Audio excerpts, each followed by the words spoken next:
associated with witchcraft. In certain parts of Europe it is still believed that at night black magicians assume the bodies of wolves and roam around destroying. From this notion originated the stories of the werewolves. Serpents, because they lived in the earth, were associated with the spirit of darkness. As the battle between good and evil centers around the use of the generative forces of nature, winged serpents represent the regeneration of the animal nature of man, or those great ones in whom this regeneration is complete. Among the Egyptians the sun's rays are often shown ending in human hands.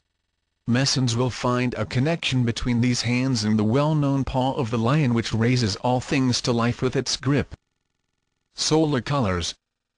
The theory so long held of 3 primary and 4 secondary colors is purely exoteric, for since the earliest periods it has been known that there are 7, and not 3, primary colors, the human eye being capable of estimating only 3 of them.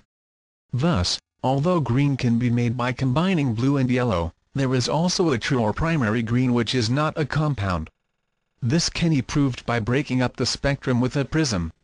Helmholtz found that the so-called secondary colors of the spectrum could not be broken up into their supposed primary colors. Thus the orange of the spectrum, if passed through a second prism, does not break up into red and yellow but remains orange. Consciousness, intelligence, and force are fittingly symbolized by the colors blue, yellow, and red. The therapeutic effects of the colors, moreover, are in harmony with this concept, for blue is a fine, soothing, electrical color. Yellow, a vitalizing and refining color. And red, an agitating and heat-giving color. It has also been demonstrated that minerals and plants affect the human constitution according to their colors. Thus a yellow flower generally yields a medicine that affects the constitution in a manner similar to yellow light or the musical tone Mi.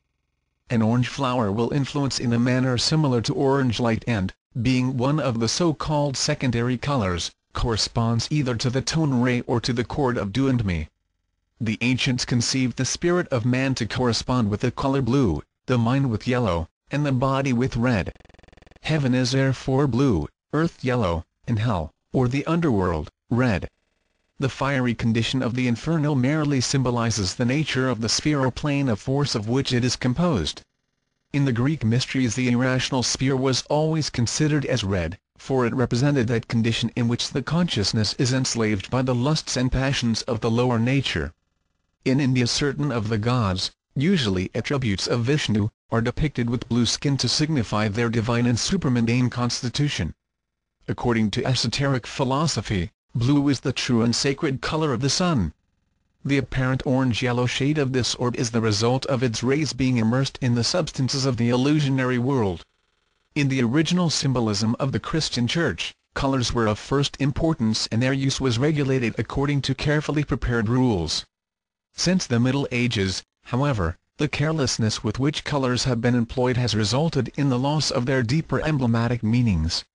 In its primary aspect, white or silver signified life, purity, innocence, joy, and light red, the suffering and death of Christ and his saints, and also divine love, blood, and warfare or suffering. Blue, the heavenly sphere and the states of godliness and contemplation. Yellow or gold, glory, fruitfulness, and goodness. Green, fecundity, youthfulness, and prosperity. Violet, humility, deep affection, and sorrow. Black, death, destruction, and humiliation. In early church art the colors of robes and ornaments also revealed whether a saint had been martyred, as well as the character of the work that he had done to deserve canonization. In addition to the colors of the spectrum there are a vast number of vibratory color waves, some too low and others too high to be registered by the human optical apparatus. It is appalling to contemplate man's colossal ignorance concerning these vistas of abstract space. As in the past man explored unknown continents, so in the future, armed with curious implements fashioned for the purpose, he will explore these little-known fastnesses of light, color, sound, and consciousness. Insert. From Montfaucon's Antiquities. The corona of the sun is here shown in the form of a lion's mane. This is a subtle reminder of the fact that at one time the summer solstice took place in the sign of Leo, the celestial lion. Continued. The zodiac and its signs. It is difficult for this age to estimate correctly the profound effect produced upon the religions, philosophies, and sciences of antiquity by the study of the planets, luminaries, and constellations. Not without adequate reason were the Magi of Persia called the stargazers. The Egyptians were honored with a special appellation because of their proficiency in computing the power and motion of the heavenly bodies and their effect upon the destinies of nations and individuals. Ruins of primitive astronomical observatories have been discovered in all parts of the world, although in many cases modern archaeologists are unaware of the true purpose for which these structures were erected. While the telescope was unknown to ancient astronomers, they made many remarkable calculations with instruments cut from blocks of granite or pounded from sheets of brass and copper. In India such instruments are still in use, and they possess a high degree of accuracy. In Jaipur, Rajputana, India, an observatory consisting largely of immense stone sundials is still in operation. The famous Chinese observatory on the wall of Peking consists of immense bronze instruments, including a telescope in the form of a hollow tube without lenses. The pagans looked upon the stars as living things, capable of influencing the destinies of individuals, nations, and races. That the early Jewish patriarchs believed that the celestial bodies participated in the affairs of men is evident to any student of biblical literature, as, for example, in the book of Judges they fought from heaven, even the stars in their courses fought against Sisera. The Chaldeans, Phoenicians, Egyptians, Persians, Hindus, and Chinese all had zodiacs that were much alike in general character, and different authorities have credited each of these nations with being the cradle of astrology and astronomy. The Central and North American Indians also had an understanding of the zodiac, but the patterns and numbers of the signs differed in many details from those of the Eastern Hemisphere. The word zodiac is derived from the Greek zodiakos, which means a circle of animals, or, as some believe, little animals. It is the name given by the old pagan astronomers to a band of fixed stars about 16 degrees wide, apparently encircling the Earth.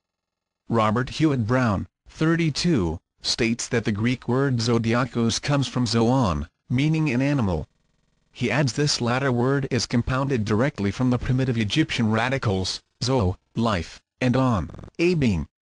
The Greeks, and later other peoples influenced by their culture, divided the band of the zodiac into 12 sections, each being 16 degrees in width and 30 degrees in length. These divisions were called the houses of the zodiac. The sun during its annual pilgrimage passed through each of these in turn. Imaginary creatures were traced in the star groups bounded by these rectangles. And because most of them were animal, or part animal, in form, they later became known as the constellations, or signs, of the zodiac. There is a popular theory concerning the origin of the zodiacal creatures to the effect that they were products of the imagination of shepherds, who, watching their flocks at night, occupied their minds by tracing the forms of animals and birds in the heavens. This theory is untenable, unless the shepherds be regarded as the shepherd priests of antiquity. It is unlikely that the zodiacal signs were derived from the star groups which they now represent. It is far more probable that the creatures assigned to the 12 houses are symbolic of the qualities and intensity of the sun's power while it occupies different parts of the zodiacal belt. On this subject Richard Payne Knight writes the emblematical meaning, which certain animals were employed to signify, was only some particular property generalized, and, therefore, might easily be invented or discovered by the natural operation of the mind, but the collections of stars, named after certain animals, have no resemblance whatever to those animals, which are therefore merely signs of convention adopted to distinguish certain portions of the heavens, which were probably consecrated to those particular personified attributes, which they respectively represented. The symbolical language of ancient art and mythology.